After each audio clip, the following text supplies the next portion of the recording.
Hello. Hi, everyone that just joined.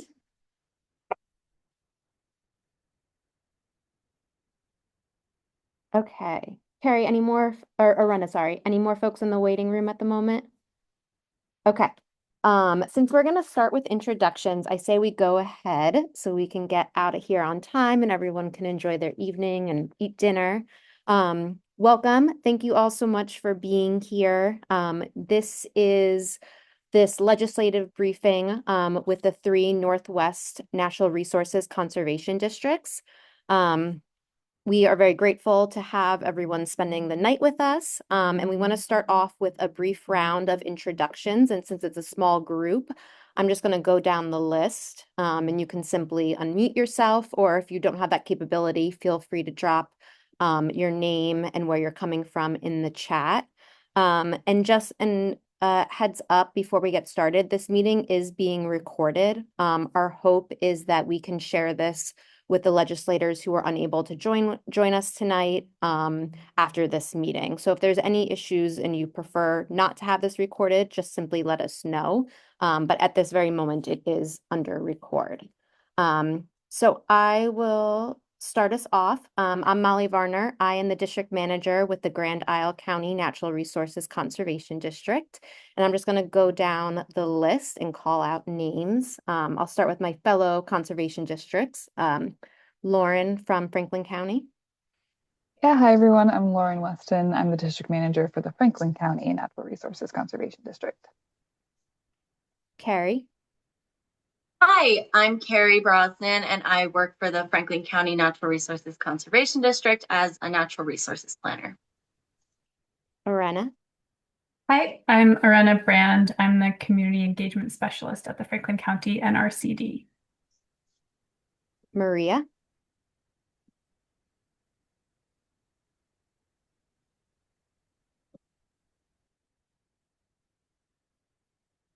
We'll skip Maria. Okay, moving on to Lamoille. Peter. Hi, I'm Peter Danforth, District Manager for Lamoille County Conservation District. Thank you. Claire. Hi, everyone. My name is Claire Ireland. I serve as the Director of Operations for the Vermont Association of Conservation Districts. So I work statewide, and I also currently serve as the administrator of our State Natural Resources Conservation Council. Thanks, Claire. Steve. Did you say me, Molly? Steve.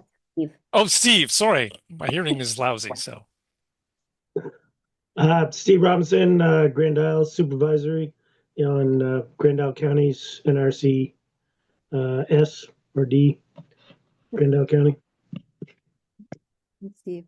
Dean, you can go now. Since I'm trying to steal the show, Dean Pierce, Northwest Regional Planning Commission. Thanks, Dean. Sarah.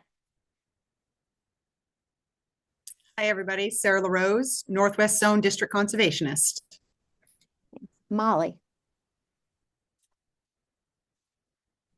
I'm Molly Magnan. I am a local dairy farmer and high school science teacher and conservation board member. Thanks, Molly. Okay.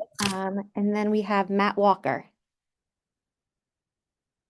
Good evening or good afternoon. Yeah, Matt Walker represents Swanton and Sheldon, and also on House Transportation. I chair House Transportation, and I'm interested in hearing what I have to say. Thank you for having us. Yeah, thank you. Representative Gregoire, I'm sorry if I said that incorrectly. You said it right. James Gregoire Fairfield. I have my camera off because I'm outside the doors of a conference I'm at in New Orleans, but this was important, so I stepped out to listen to you guys. Yeah, thank you so much. Representative Hango. Thank you. Hi, Representative Lisa Hango, Franklin 5 on the Canadian border.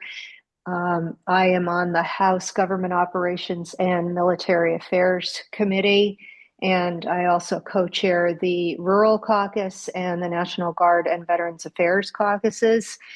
And I apologize for having my video off this evening. No worries. Thank you for joining. Ashley. Hi, everybody. I'm Ashley Bartley. I represent Fairfax and Georgia. I also have my camera off, and I'm so sorry. I'm in the middle of school pickup, so if there is any screaming, I promise they're mine. Um, but I am the vice chair of general and housing, so definitely have a lot of interest in conservation and really ensuring that our land is sustained in a way that we want it to be. Wonderful, thank you. And I think, Joe, you are up last. All right. So I'm Representative Joe Luno, State Albany City, Franklin 3. And I'm going to mute after I introduce myself, as I'm sitting next to Representative Walker, as we have another engagement later. But I sit in House Corrections and Institutions, and there is some crossover in the Capitol Bill piece regarding this afternoon's subjects, I believe. So looking forward to what you have to say and learn something. Great. Well, did I miss anyone? I don't think so. Okay, great. I'm going to go ahead and share my screen so we can get underway with our presentation. Just bear with me a moment.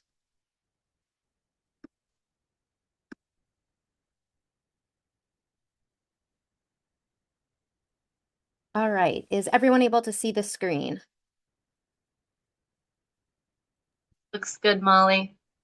Thank you. And because I'm sharing this on my side, I can't see if any hands are raised, so folks could just keep an eye on the chat and also if any hands are raised. We'll have plenty of time for discussion at the very end, but if there's any clarifying questions that you need along the way, we're happy to pause and answer those. So again, you are joined tonight by the Northwest Natural Resources Conservation Districts, Franklin, Grand Isle, and Lamoille, and thank you all so much for being here. And this is a brief agenda for the evening. You'll be getting an overview of conservation districts, learning a bit about our locally led conservation process, hearing about the conservation priorities in each of our 3 counties, sort of what we plan to do and how we're responding to those priorities. You'll hear from a group of panelists who introduced themselves earlier. And then, like I said, we'll have time for open discussion. Okay, so I think to get started, for those that aren't familiar with us, I just want to sort of answer the very basic question of what a conservation district is. And I think to answer that, it's helpful to have a little bit of context and history dating back to the 1930s. So during the Dust Bowl, the severe drought and poor land management caused massive soil erosion across the country. And it became clear that caring for the land wasn't optional. It was really essential. And as a result, in 1935, the federal government created what is now the Natural Resources Conservation Service, NRCS, to support farmers. But federal support just wasn't enough, and conservation really needed strong local leadership in order to address these conditions. So at President Franklin D. Roosevelt's direction, states began creating local conservation districts so communities could guide their own conservation needs. In Vermont, that happened with the 1939 Soil Conservation Act, which established the Natural Resources Conservation Districts. And we may look and operate similar to nonprofits, but districts are in fact local subdivisions of state government led by elected supervisors, and we work directly with landowners on conservation priorities. In short, and sort of a simplified version of that is we're community-based organizations with state recognition, and we're focused on helping people care for the land, water, and all of our natural resources. And while we were originally created to address soil erosion in agriculture, our work today, fast forward, 80 something years, now includes agriculture, watershed health, forestry, stormwater, and much more. There are over 3,000 conservation districts nationwide, with 14 being here in Vermont. And I think it's one important thing to note about us is that we are all non-regulatory. So at no point do we enforce rules.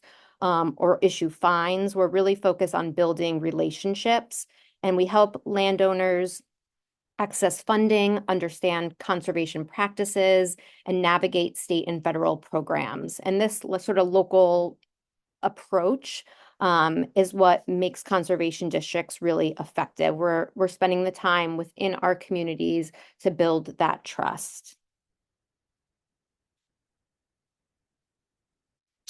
And the people on the Zoom tonight represent the Northwest Zone. This is just a little snapshot of Vermont.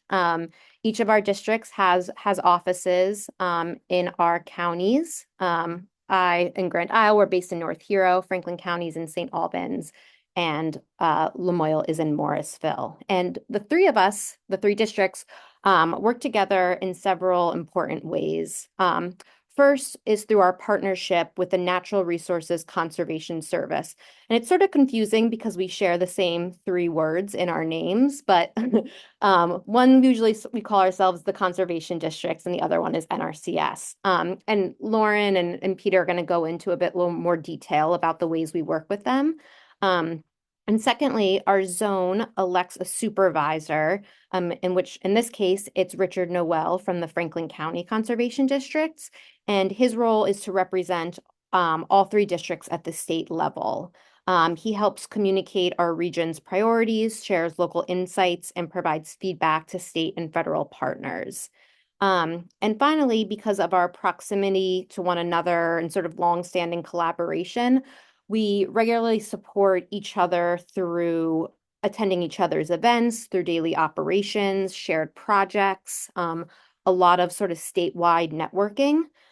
Franklin County has 9 staff, Lamoille has 5, and Grand Isle has 1, just me.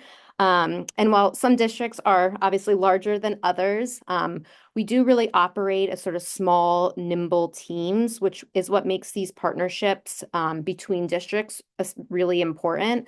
As a staff of 1, I particularly value the relationships I built with those in Franklin and Lamoille, and rely on them heavily for support. For example, we contract with folks over at Franklin County and their staff to meet the agricultural needs in Grand Isle County. And this allows us to appropriately support local farmers as we sort of navigate growing our team in the coming year.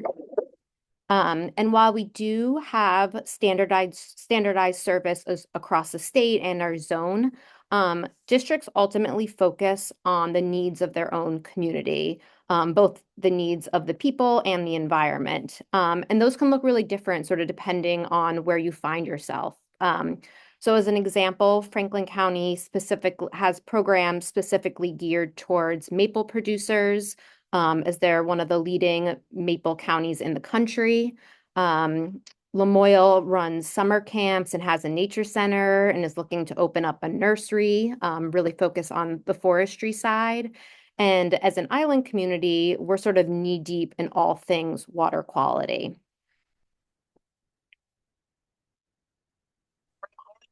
Okay, moving on to the next slide. And before I pass this presentation on to Lauren, I'd like to ask for your support for Vermont's conservation districts with a budget of $948,000 for fiscal year 2027.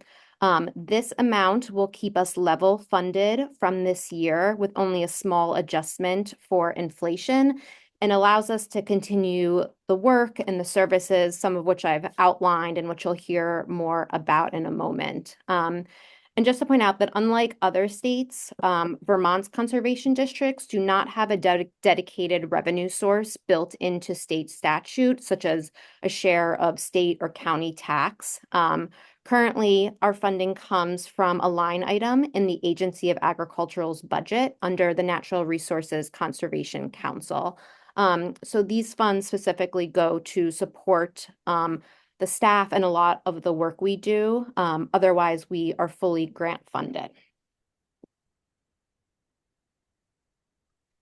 And Lauren, I'll pass it on to you. Wonderful. Thanks, Molly. So as Molly mentioned, we are looking for continued support for the NRCDs. And this support would be to help us continue to fill gaps and preserve critical services for farmers and producers as the federal USDA NRCS staff in Vermont is currently being reduced by 50%, nearly 50%.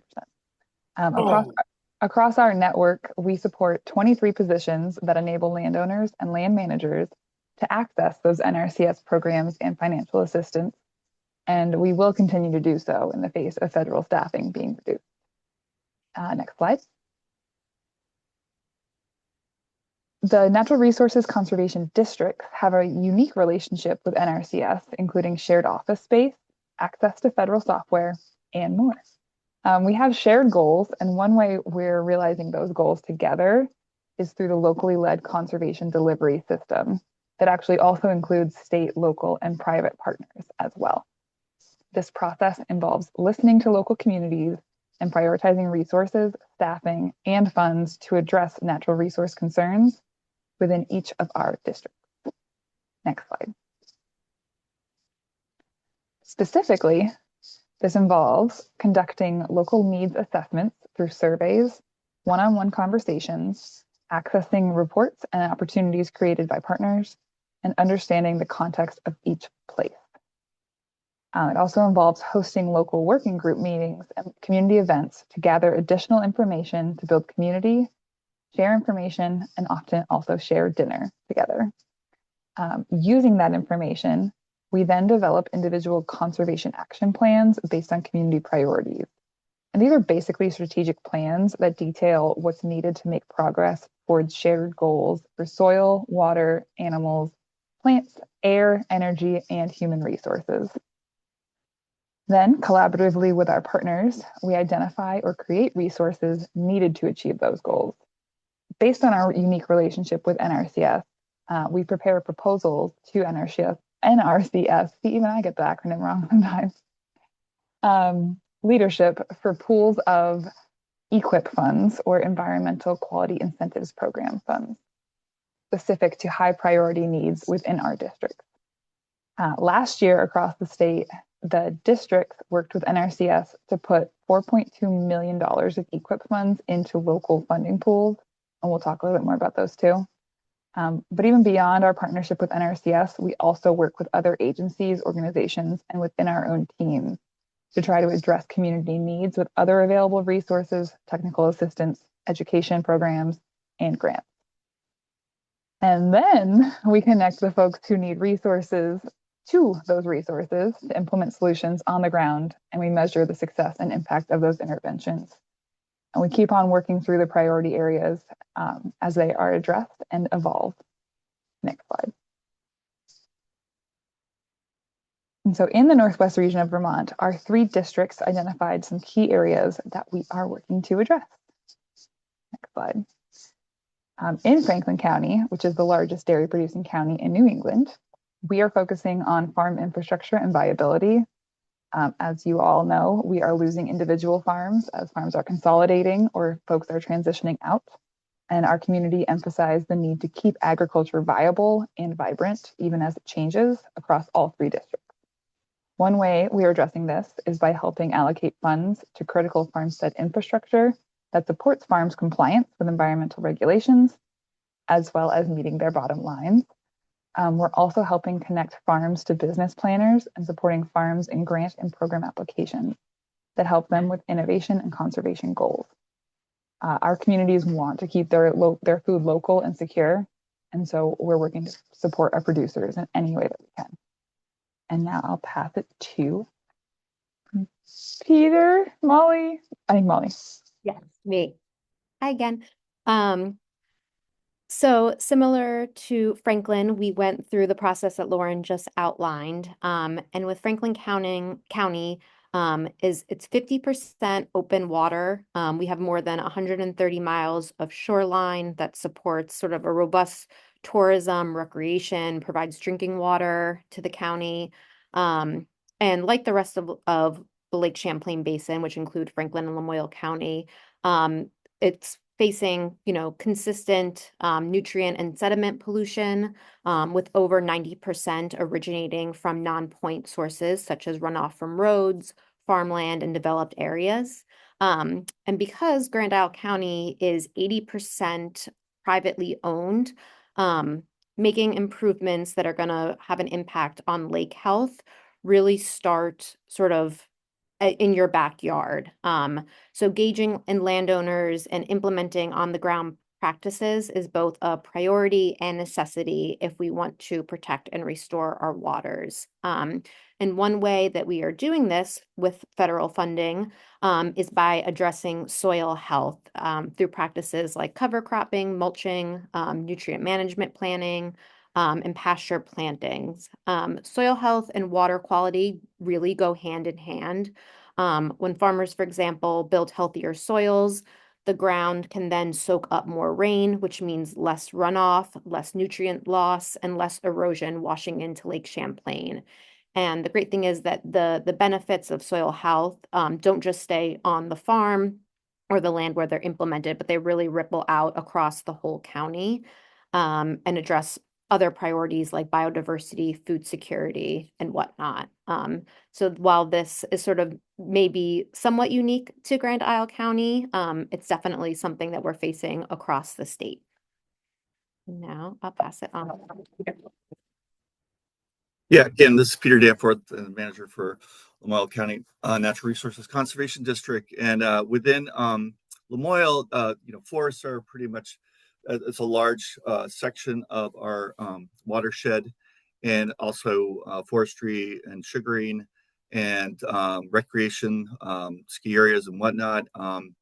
And since they've been identified as the most in need, we've been doing work with landowners, farmers to protect erosion and flood control through acceptable management practices, which is what they call forestry work, and then maintaining habitat and supporting recreation and economic development.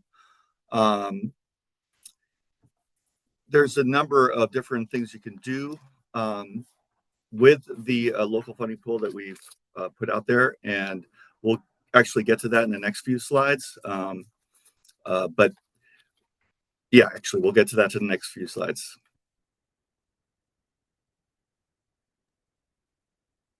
Awesome. Yeah, so as Peter mentioned, one of those next slides and one of those next steps is, we've identified some of these priority concerns, and we have worked with NRCS to create these local funding pools that are bringing in federal funds to our specific districts that enable the producers to really apply for what they need and to not have to compete statewide.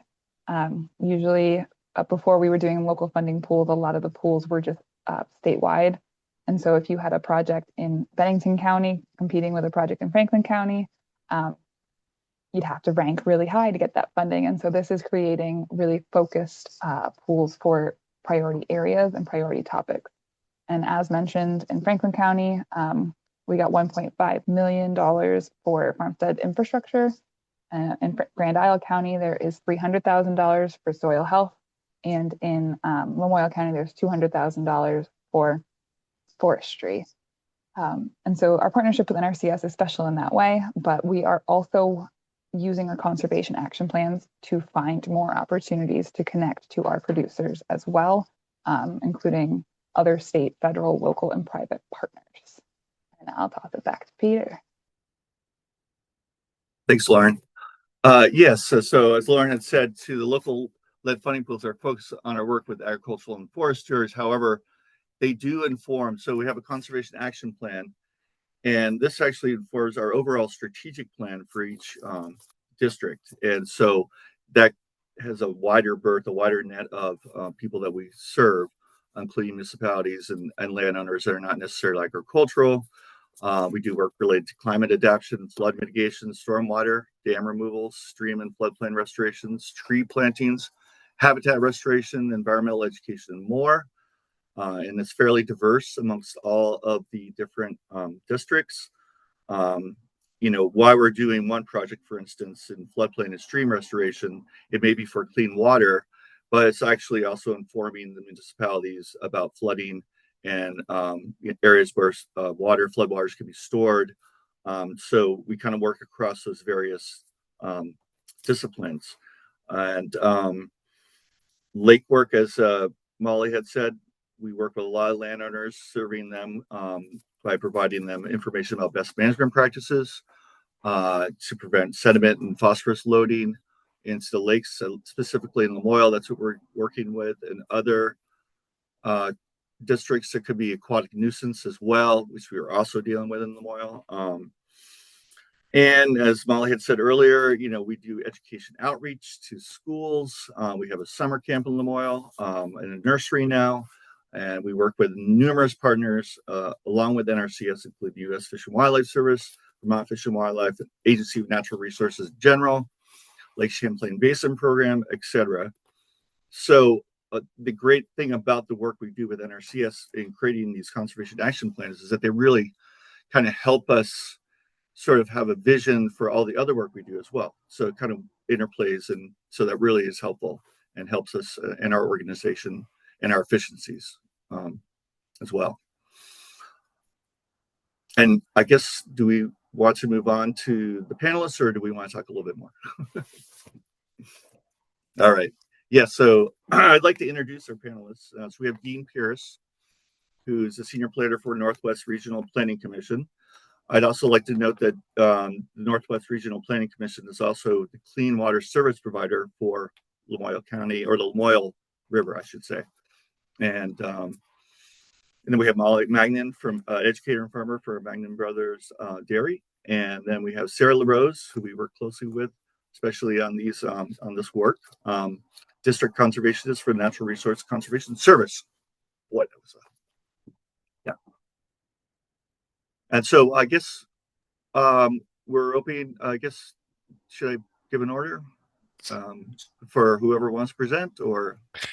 Peter, Lauren sent me a note on the side saying I was to go first. So Okay. as long as I can share the slides, and as long as the legislators do not need a stretch break, then I think I am ready to just take off. Great, Dean. Thank you. Okay, I'm having one little technical issue here that I'm going to try to resolve. You should be able to share your screen now, Dean. Okay, yeah, I just need to make sure that it's the right screen, because if you can believe it, I have more than one. And unfortunately, the way things panned out, I'm going to be looking off to the side, not looking at the camera. So can people see the slides? I see you nodding, Carrie. Yeah. Thank you. So as mentioned, I'm Dean Pierce. I work at the Northwest Regional Planning Commission. I got carried away and I have teed up too many slides, so I'm going to need to just dive right in and talk about one particular area where the natural resources conservation districts are working with allied organizations like mine. So following some legislation known as Act 76, the Regional Planning Commission received a designation as what's called the Clean Water Service Provider. It was for the Missisquoi River Basin and for the Lamoille Basin. And that our mission is to oversee the delivery of, as it was mentioned before, non-regulatory clean water projects that are intended to help meet the phosphorus reduction goals that exist because of the Lake Champlain TMDL. I'm guessing that folks have heard about the TMDL, the total maximum daily load. It's essentially a budget for phosphorus that is expected to be entering into the lake. I have this kind of a hokey slide on here. I haven't talked about the districts as much as I should have in the first few moments, but I'm using this graphic to make the point, to drive it home, that the districts are critical partners in this program that I'm going to be talking about, the clean water service providers. But that's not the only area where we have partnerships. We work in others. I just happen to be focusing on the clean water service provider effort today. TMDL reductions, like I said, as a result of the Lake Champlain total maximum daily load study, they're big. That study is saying that in the Missisquoi River Basin, the amount of phosphorus entering the lake needs to be reduced by 60% across the whole landscape in order to meet water quality targets. That's a big number. It is not quite as significant a number as what you would see in the Lamoille, but you don't even have to be able to see the individual numbers on this chart to get the main picture that the amount of phosphorus that we are needing to reduce entering in the Lake Champlain is substantial. So it raises the question, well, how are we going to do that? As a result of Act 76, the legislature created this framework. It said organizations like the Regional Planning Commission, but they don't have to be Regional Planning Commission, would be hosts for a program. The program is called the Clean Water Service Provider. As part of that, we'd create these councils, basin water quality councils. I'm really lucky because I work with a lot of the people that are on this call as a result of those basin councils. Lauren is on my council. Peter's on my council. I sit on another council with Molly.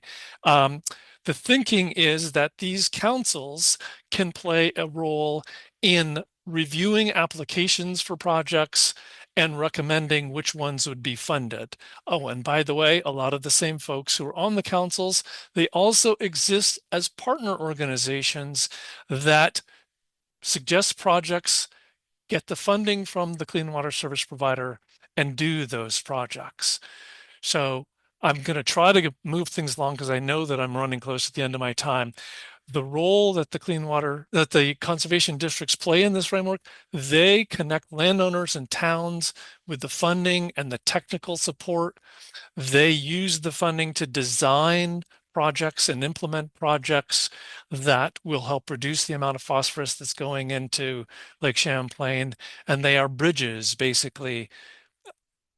This is a map. I just wanted to let people know that the projects that have been funded so far are all over the place, including Franklin and Lamoille counties, but beyond the county borders because the watersheds extend beyond.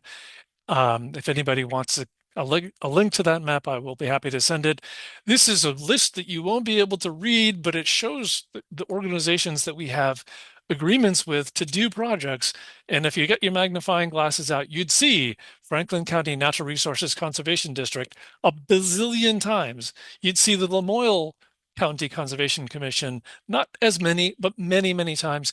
The only reason that you don't see Molly's organization on this list is because I do not deliver funds to the Northern Lake Champlain district. I help organizations try to access the funds.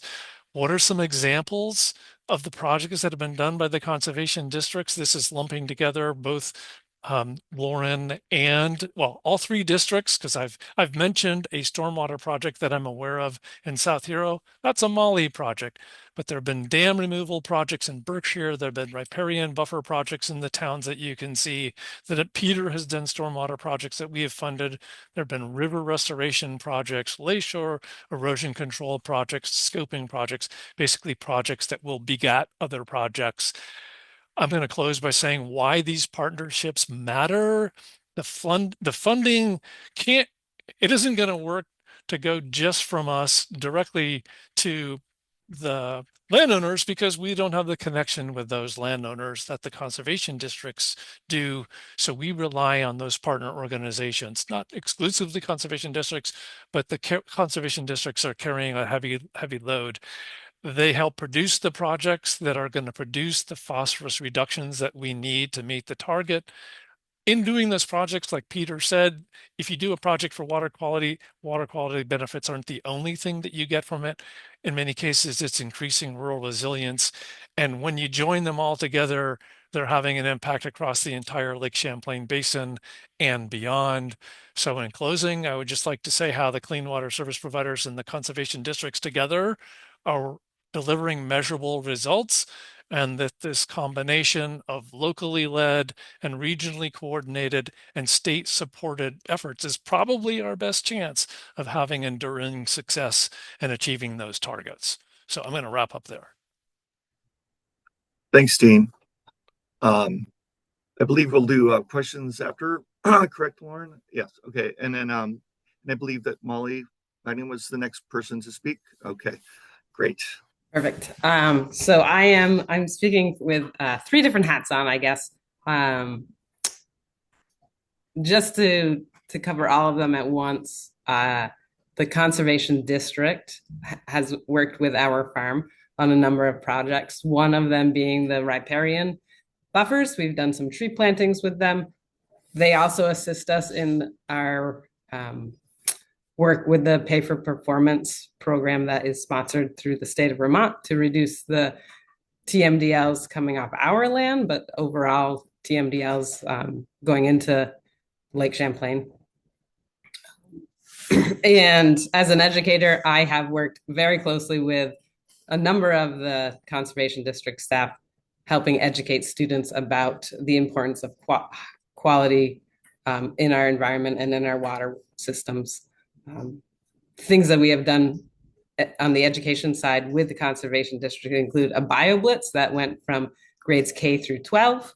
We have done field trips to farms to explore the ecosystems, the aquatic ecosystems, and the native and invasive species that might be present on that land. And I had one more. And they're always supporting us connecting farms so we can do some local farm to table type projects in school. And in fact, today I'm in the kitchen at BFA roasting some pumpkins to make 20 pumpkin pies tomorrow morning with my students. And again, all of those connections are because local farmers have support from organizations like NRCD and the Conservation District. But jumping over to just the farm side of things, the infrastructure grants being available for farmers is really important and helps farmers see maybe a little bit of relief with their really old facilities, right? Most farms are working on facilities that are 50, 60. Our calves are stored in a 100-year-old barn, and they are extremely inefficient. They're inefficient in manure handling. They are inefficient in delivering materials to that, whether it's milk replacer or bedding. And they're inefficient in being insulated against the weather. So right now, when the barns are starting to get cold and freezing, chores that should take maybe 3 hours are taking up to 5 hours to move, not yet, but soon to be frozen manure and frozen bedding and getting all of that. So those are some of the kinds of projects I think that the infrastructure grants will help farmers improve, all the while giving farmers more time to focus on the projects that really impact water quality in Northwest Vermont.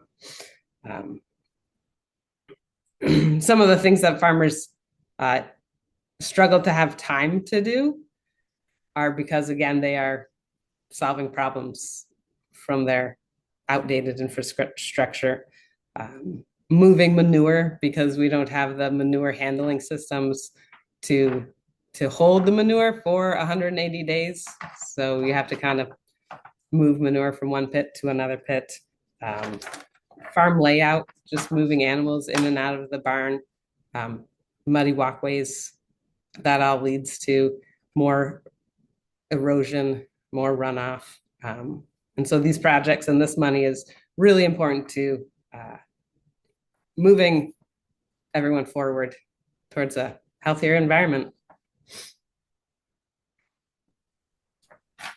Thanks, Molly.